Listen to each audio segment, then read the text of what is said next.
Hey everyone, welcome back to Most Amazing Top 10. I'm your host, Chadarena. What happens after we die? Is there going to be some beautiful pearly gates, or is it just an empty void with nothing to float around and eat Captain Crunch? Who really knows? But there have been some spooky messages that might have come from the other side, so I picked into the dark corners of the internet to make today's list of top 10 scary messages sent from heaven. As always, make sure you like, comment, subscribe, and hit the little notification bell. Also stick around for the number one on the list because I bet you'll never guess what it is. And without taking any longer, let's get into it. Number 10. Everything is temporary. I mean, this makes sense. We know that everything eventually has to come to an end. This planet used to be ruled by giant scaly dinos. I don't know if ruled is the right word, but you get what I mean. But many people who claim to be psychic said that they've heard a common message received from the other side.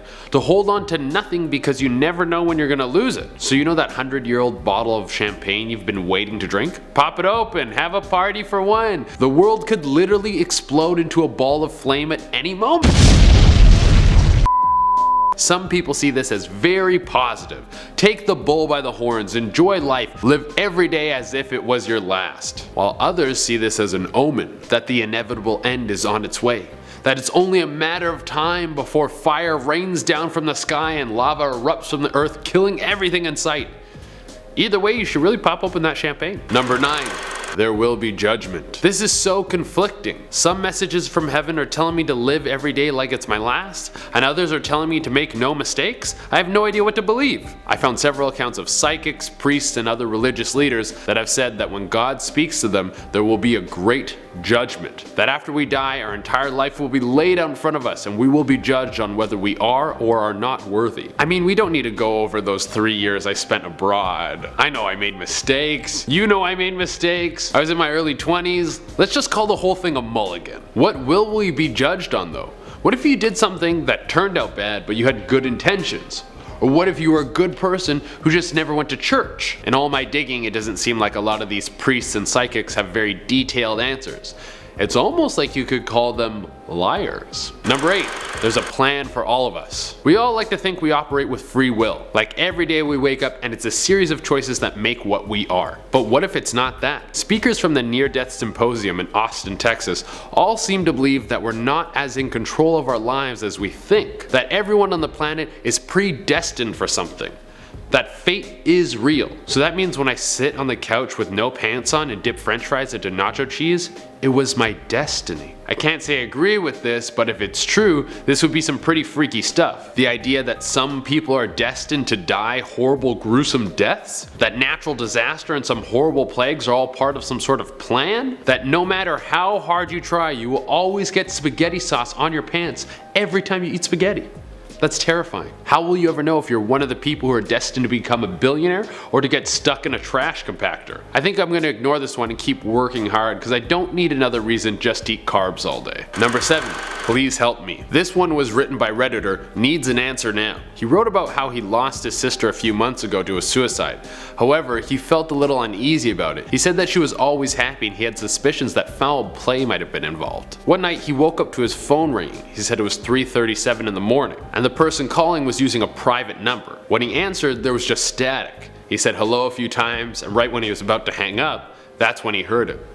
His sister's voice. She said, "I'm sorry, I love you, please help me." This shook him so hard that he wasn't able to go back to sleep and he had to call in sick for the following day at work. I mean, this could have been a lot of things. A prank caller or a recording. This whole story might have been made up. But if it was real, what could that short phone call from the other side meant? Was her brother right about his suspicions of foul play? Or could this have just been his sister trying to say goodbye? Number 6. Judy. Midwayer left this one on Reddit. He starts by saying when his mom was a kid, she would sometimes hear voices come from the bathroom in the home she grew up in. The voices would say her name Judy in a very low-pitched tone. That, and sometimes his mom's sister, his aunt, would speak in tongues. They eventually had the house blessed and all this creepiness stopped. Then just recently, his mother got 2 voicemails from his grandma. Both of them had a low-pitched voice on them saying, Judy. When he asked his grandma if she had called, she said she hadn't. Even though this sounds so creepy, a few people in the comments of this post think it might be God trying to send her a message, like she has some other sort of purpose, that Judy has an important task and this is the only way he can reach out to her. Others think that this is for sure a demon who's trying to get a second chance at ripping her soul out.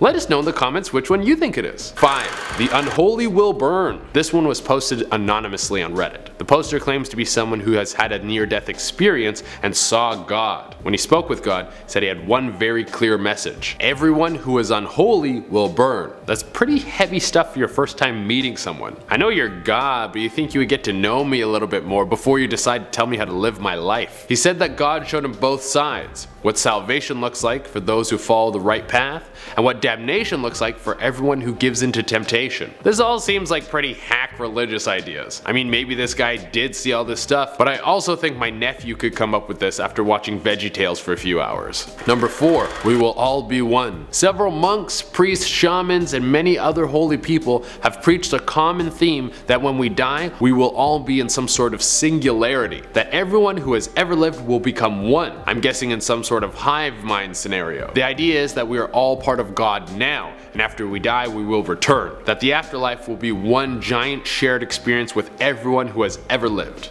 That means your parents will know all your search history. I couldn't think of a scarier fate than having all my friends and family know exactly how much money I spend on Uber Eats on a daily basis. Number 3. There will be nothing. What happens after you die? It's a huge mystery. No one really has the answer. But a few people have had near-death experiences and come back with a little info. That's what this list is all about. While some say that it's beautiful, they saw light, friends and family, and even long-lost pets were there. Others have said pretty much the exact opposite, that after we die, there will be nothing. That once we go to the inevitable dirt nap, it's just a never-ending black void. Think about that. You spend hours and hours, so much of your life going to church, and then after all that, all you do is float around in an empty black space? What a bummer. Think of the debauchery you could have done instead. If this is what waits for us, I think it would kinda suck. I mean, nothing? Not even like a bowl of ice cream or something? Number 2.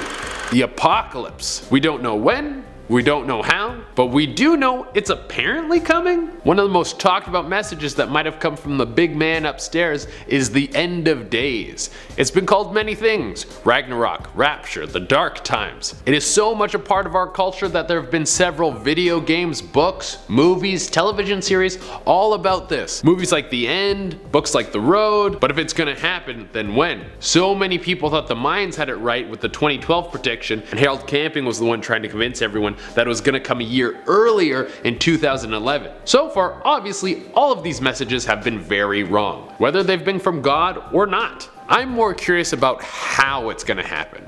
Are all the crops gonna dry up and then everyone's gonna go at each other's throats because we're all dying from starvation? Or will it be a huge asteroid smashing into the earth and taking out everyone in seconds? And number 1 on our list is the Sisters of the Valley.